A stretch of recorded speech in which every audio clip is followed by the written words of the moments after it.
Hola, ¿qué tal? ¿Cómo están? Bienvenidos a su programa Familia Formadora de Personas. Nos sentimos alegres, contentos de continuar con su taller de Biblia Católica. Vamos a poner primero este programa en manos de nuestro Señor porque Él es el que tiene que tomarlo y ponerlo en el corazón de cada uno de nosotros. Me acompañan en una oración en nombre del Padre, del Hijo y del Espíritu Santo. Bendito y alabado sea, Señor. Te damos gracias por todas las bendiciones. Pedimos tu Espíritu Santo se derrame sobre cada uno de nosotros y podamos entender el mensaje a través de este programa que tienes preparado para cada uno de nosotros. Bendito y alabado sea, Señor. Amén. Bueno, vamos a continuar con este taller de Biblia Católica. Estamos en la parte de los libros históricos y hoy vamos a ver el libro de los Reyes. El libro de los Reyes, primera y segunda de Reyes. Básicamente libro de Reyes, estos libros de Reyes se pueden entender como hay una palabra que se dice que puede ser de la gloria a la ruina. Así podemos hablar en general de este libro. Ya vamos a ir explicando por qué. Y lo vamos a ir entendiendo porque vamos a hacer una serie de lecturas tomada del libro de los Reyes para que podamos entender. Bueno, ¿qué contienen los libros de los Reyes? ¿Cuál es el contenido principal de los Reyes?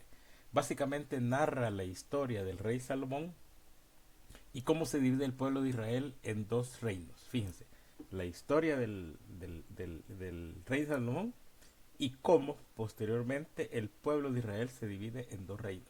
Recordemos en la parte histórica que venimos de la parte de los jueces, luego viene el rey, el primer rey que se eligió, Saúl, luego viene el rey David y ahorita estamos en la parte del hijo del rey David que es Salomón y después vienen los descendientes de Salomón, pero eso lo vamos a ir viendo por partes. ¿Cuál es el contexto de este libro? O sea, ¿en qué parte de la historia se desarrolla? Bueno, básicamente, fíjense, después del reino de Salomón, el imperio de Israel se divide en dos reinos. Eso vaya por el año 931 a.C. Entonces, el reino de Israel con sede en Samaria, que cae posteriormente bajo el poder de Asiria, allá por el año 722 a.C. Y el reino de Judá, que tiene su sede en Jerusalén y que cae bajo el poder de Babilonia allá por el año de 586 a.C. Entonces, repito, es un solo reino que después de Salomón se divide en dos, los que tenían como sede Samaria y los que tenían como sede Judá. Ya vamos a ver, ya se va a ir esbozando ahí el concepto de judíos y todo eso, pero y de los samaritanos y ya vamos a ir entendiendo esta parte. Pero continuemos. Básicamente entonces quiere decir que los libros de los reyes narran acontecimientos que se sitúan entre los años del 972 al 561 a.C. Es importante hablar de fechas porque recordémonos que son acontecimientos que pasaron en épocas determinadas y que tienen un contexto para ubicarse en esa fecha que estamos. Todo esto está referenciado antes de la venida de nuestro Señor, que es antes de Cristo.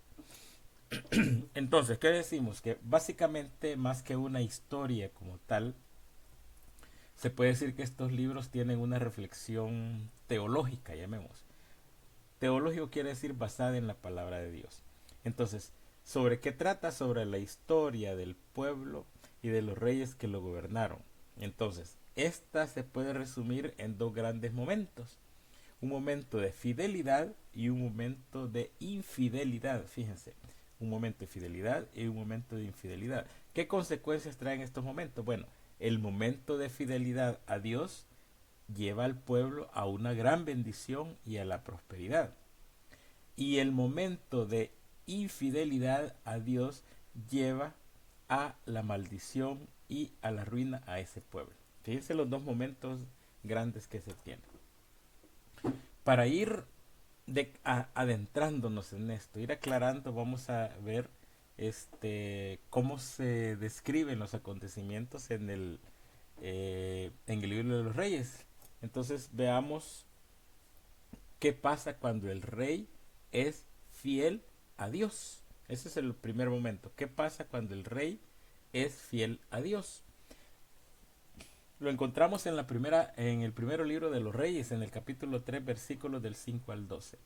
Primer libro de Reyes, capítulo 3, versículos del 5 al 12. Acompáñenme y vamos eh, leyendo y luego vamos a ir concluyendo cada una de las lecturas para que nos vayamos empapando y entendiendo de qué se tratan estos libros. Bueno, la palabra de Dios nos dice: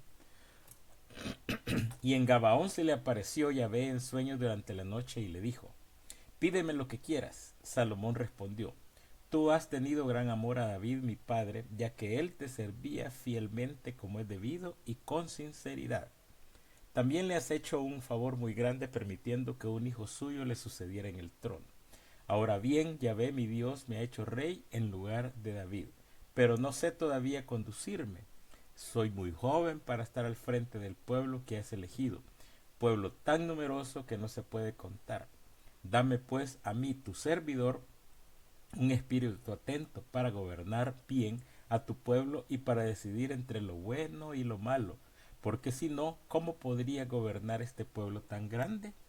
A Yahvé le gustó que Salomón le pidiese una cosa así y le dijo: no has pedido para ti una larga vida, ni has pedido riquezas, ni la muerte para tus enemigos, sino que has pedido inteligencia para gobernar con rectitud. Por eso te concedo lo que pides, te doy sabiduría e inteligencia, como nadie la tuvo antes de ti, ni la tendrá después. Palabra de Dios, te alabamos, Señor. Dijimos al inicio, en esta lectura vemos como un rey permanece fiel a Dios, y miren las bendiciones que está recibiendo este rey, que en este caso es Salomón, de parte de Yahvé. Entonces, detalles en esta lectura que tenemos que fijarnos. Primero, Yahvé habla en sueños a Salomón. Hay muchas partes en la Biblia donde el Señor se comunica con nosotros a través de sueños. Entonces ese es un detalle bien importante. Segundo detalle, Yahvé le dice a Salomón que le pida lo que quiera. Como viene la trayectoria, sabe que Salomón es un elegido, entonces Yahvé se le aparece en sueños y le dice: pídeme lo que quieras. Entonces miren la grandeza de Salomón en este periodo. Reconoce Salomón primero que Yahvé lo ha bendecido, y reconoce Salomón que Yahvé le ha permitido ser rey. Este es un gran detalle.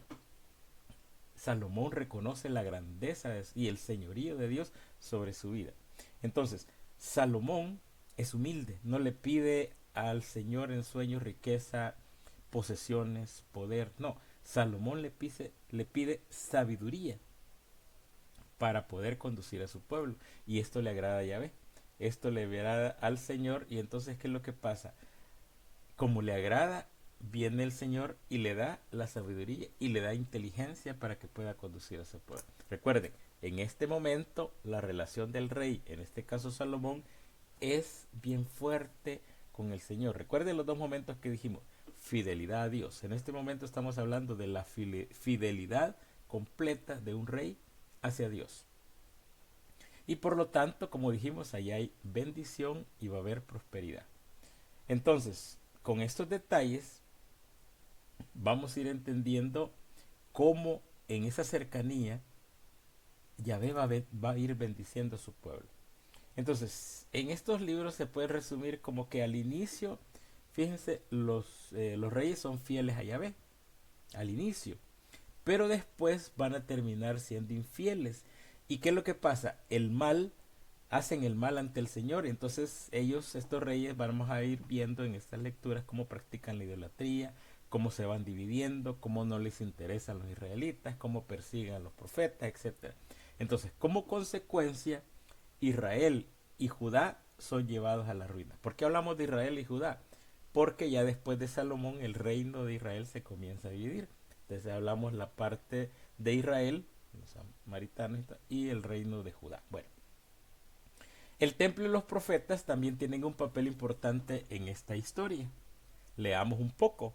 Siempre en el primer libro de Reyes, en el capítulo 8, versículos del 1 al 6. Primer libro de Reyes, capítulo 8, versículos del 1 al 6. La palabra del Señor nos dice: Salomón congregó en Jerusalén a todos los jefes de Israel, a los jefes de sus tribus y a los príncipes de sus familias, para subir el arca de la alianza de Yahvé desde la ciudad de David llamada Sión. Todos los hombres de Israel se reunieron junto a Salomón en el mes de Tanín, que es el séptimo del año, en la fiesta de las chozas. Los sacerdotes tomaron el arca de la alianza de Yahvé y la tienda que la cubría, con todos los objetos sagrados que habían en ella, y los subieron a la casa de Yahvé. El rey Salomón y toda la comunidad de Israel reunida con él ante el arca sacrificaron ovejas y bueyes en tal cantidad que no se podían contar. Los sacerdotes llevaron el arca de la alianza de Yahvé a su sitio del santuario, el lugar santísimo, bajo las alas de los querubines. Palabra de Dios, te alabamos, Señor.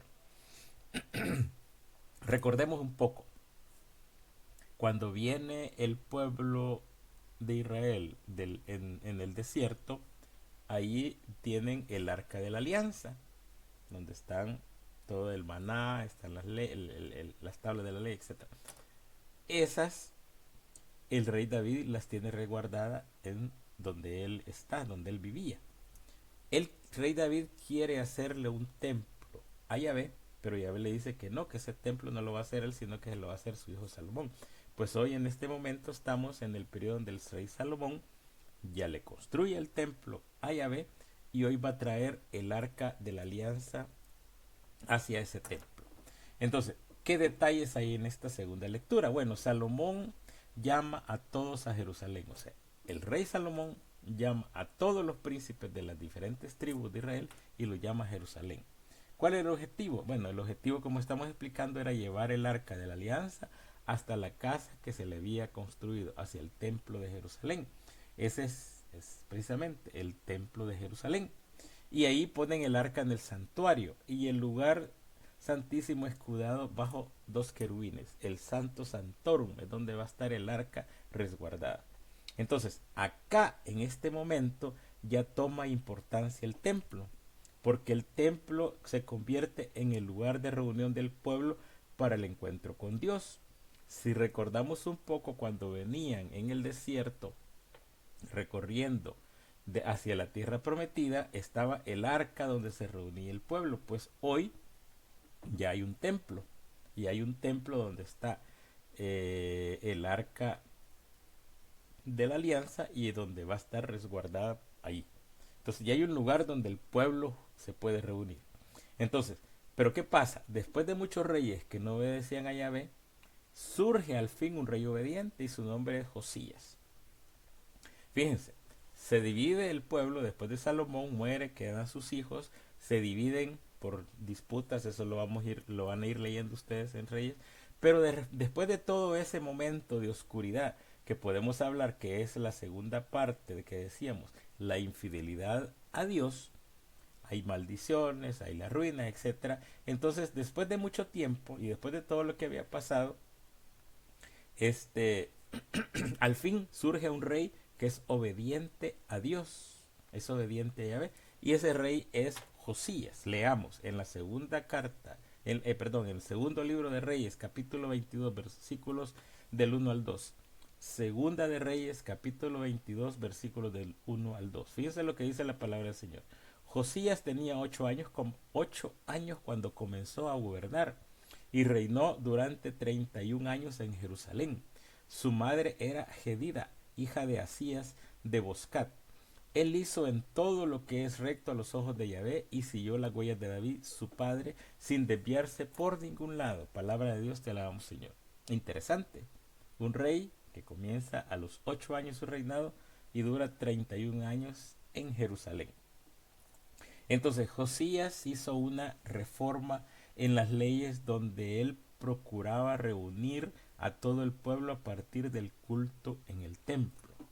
O sea, el rey Josías, que es muy cercano, muy a seguir, a contemplar, a guardar lo que Dios manda, hace un decreto y dice, hace una reforma a la ley y dice que el pueblo, para rendir culto a Yahvé, tiene que reunirse en el templo. Aquí ya se va esbozando y ya vamos entendiendo cómo los judíos llegaban a ese templo de Jerusalén y a partir de dónde viene ese concepto. Bueno, sigamos leyendo.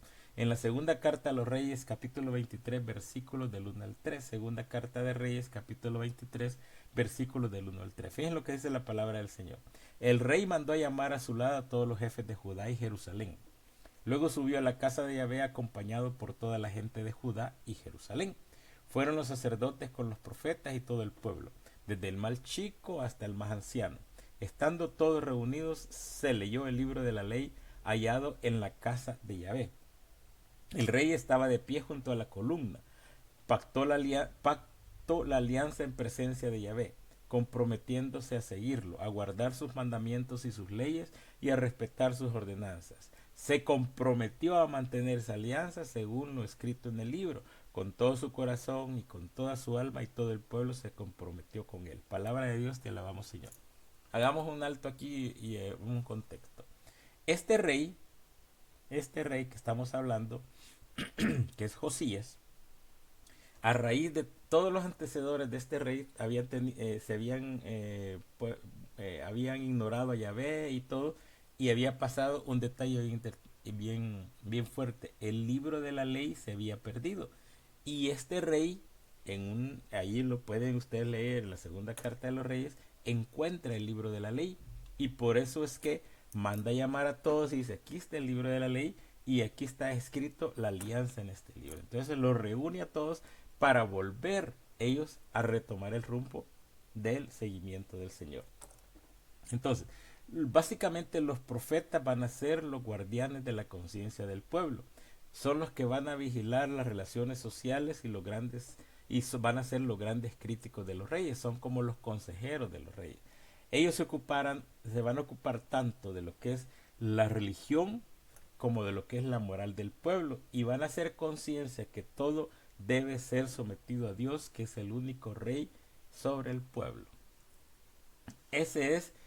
Así más o menos transcurre todo el panorama. Entonces, solo para ir más o menos formando una idea.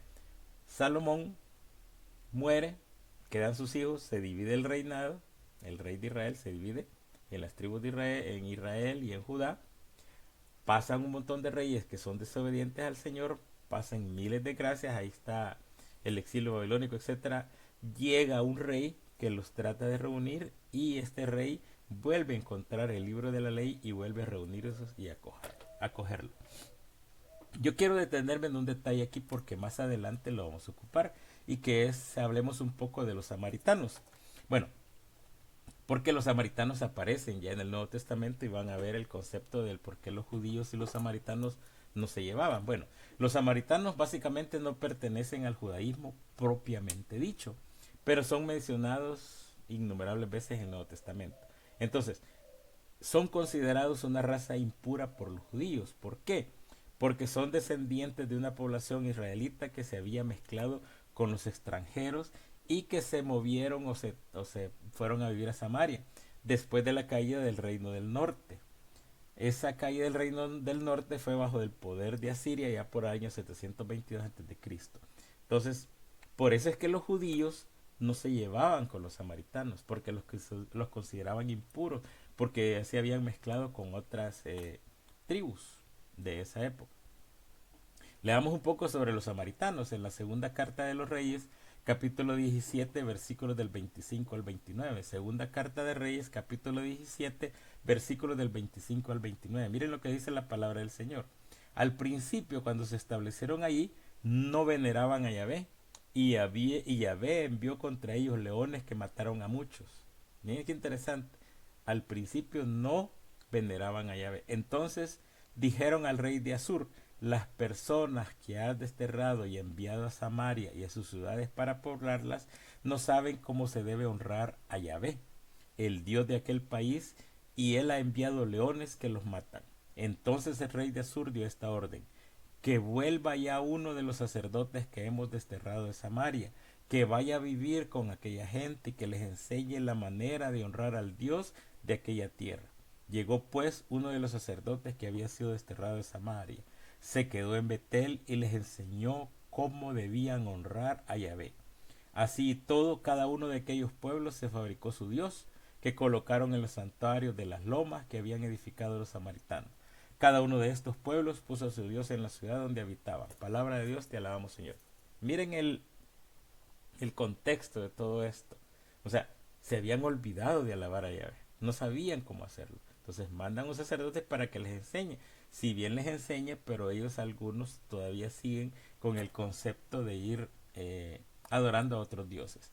¿Qué detalle de los samaritanos encontramos entonces? Bueno, más que los judíos, los samaritanos observan escrupulosamente la tradición oral y las leyes del Pentateuco, que para ellos era la única escritura válida. Esto es bien importante que lo tengamos en cuenta para más adelante. Más que los judíos, repito, los samaritanos observaban escrupulosamente la tradición oral y las leyes del Pentateuco. Ahí estaban enfocados ellos. Además, su lugar exclusivo de culto no era Jerusalén, sino el monte de Garizim, cercano a Siquén en Samaria. Ese era el lugar donde ellos iban. No iban a Jerusalén, sino que ellos tenían su lugar que estaba en el monte de Garizim. Y luego creían en la profecía y esperaban un Mesías, pero no creían que sería un rey descendiente de David, sino un nuevo Mesías que revelará la verdad y que organizaría la sociedad al fin de los tiempos. Miren los conceptos de los samaritanos. Ese concepto es el que no les hace clip a los judíos. Repito, los samaritanos observaban escrupulosamente el Pentateuco y la tradición oral. Su lugar de culto no era Jerusalén, sino que el monte Gerizim, cercano a Siquén, y creían en la profecía y esperaban un Mesías, pero no esperaban que ese Mesías fuera descendiente del rey David, sino que iba a ser un nuevo Moisés que iba a venir a revelar la verdad y a organizar la sociedad de los nuevos tiempos. Ese es el concepto de los samaritanos, y por eso es que los samaritanos con los judíos pues básicamente no se llevaban. Entonces, imagínense el choque que tuvieron los judíos cuando Jesús pone por ejemplo de amor al prójimo a un samaritano. Y es que Jesús no podía exigir mayor acto de un judío que aceptar a un samaritano como hermano. Y ahí comienza toda la historia que vamos a reflexionar cuando lleguemos en su momento al Nuevo Testamento, pero quería dejar este concepto sentado para que todos pudiéramos entender un poco la rivalidad entre los judíos y los samaritanos y por qué disgustaba tanto a los judíos que los comparaban con los samaritanos y les termina de mover el piso cuando Jesús los ocupa en ciertos lugares como ejemplo de amor más que los judíos mismos. Así que nos vamos a quedar aquí. Les agradecemos su sintonía. Este es su programa Familia Formadora de Personas y nos vemos en el próximo programa de esta su serie del Taller de Biblia Católica. Nos despedimos siempre con esta linda ejaculatoria: que viva Jesús, María y José para siempre en nuestros corazones. Muchas bendiciones y gracias por escuchar.